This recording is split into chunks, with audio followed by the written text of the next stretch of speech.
تحيتهم يوم يلقونه سلام، تحيتهم يوم يلقونه سلام. الله يسلم عليك.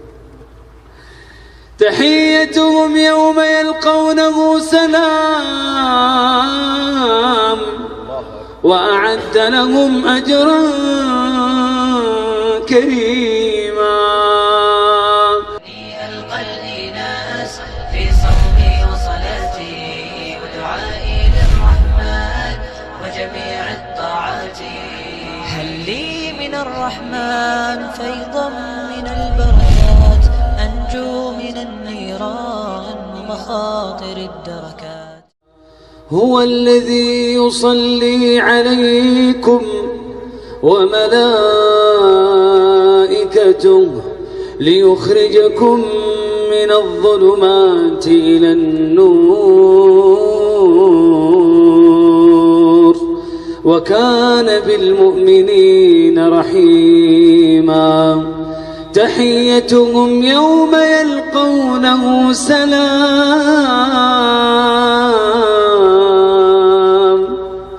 تحيتهم يوم يلقونه سلام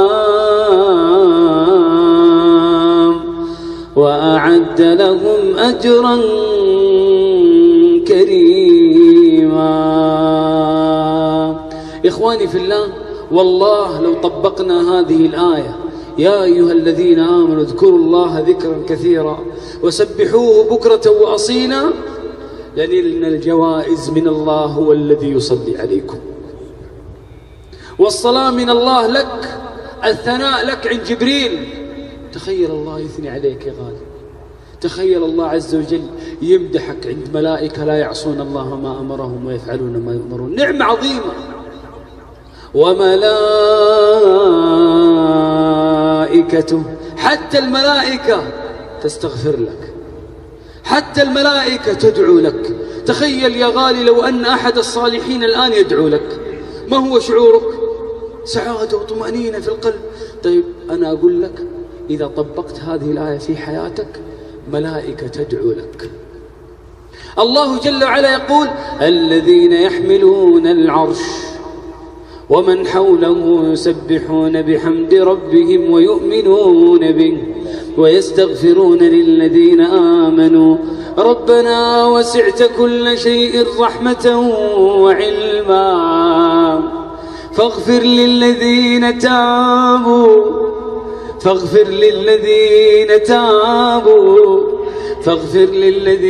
تابوا واتبعوا سبيلك وقهم عذاب الجحيم.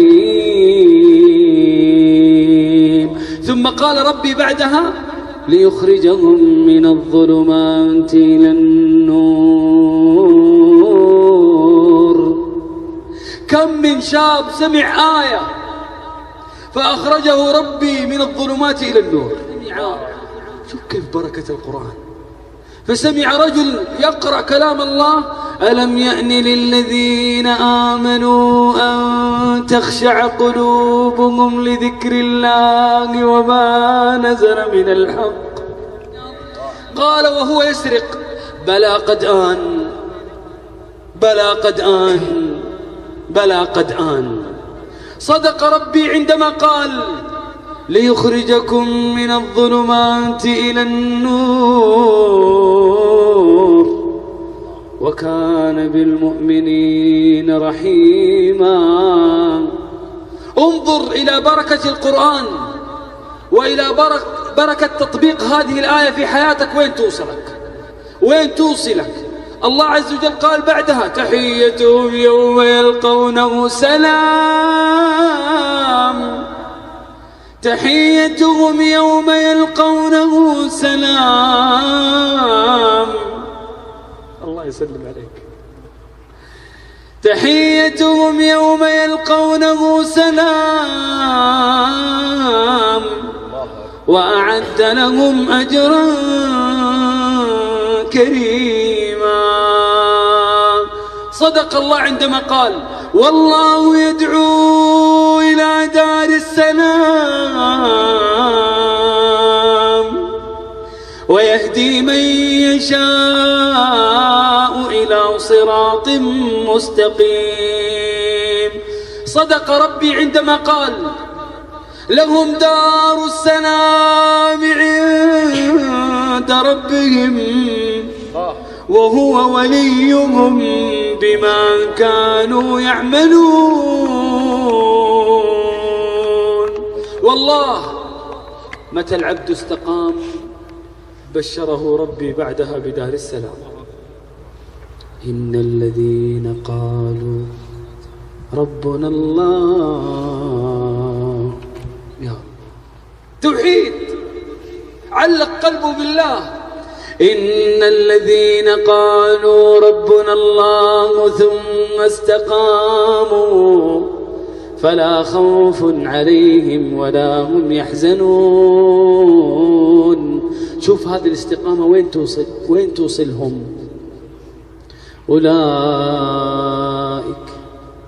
أولئك أصحاب الجنة خالدين فيها جزاء بما كانوا يعملون.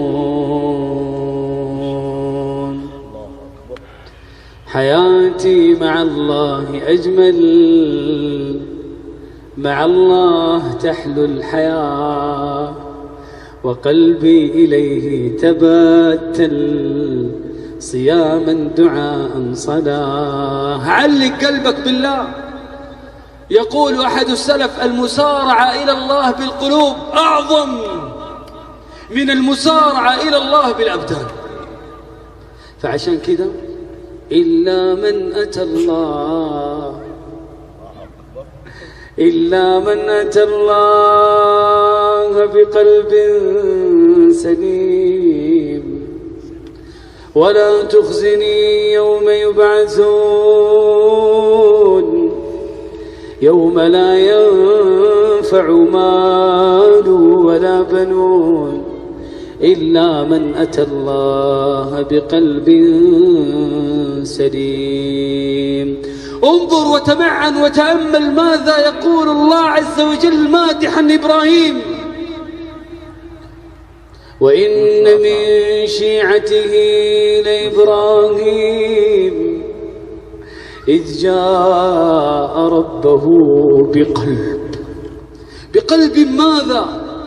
وإن من شيعته لإبراهيم إذ جاء ربه بقلب سليم. تبارك الذي نزل الفرقان على عبده ليكون للعالمين نذيرا.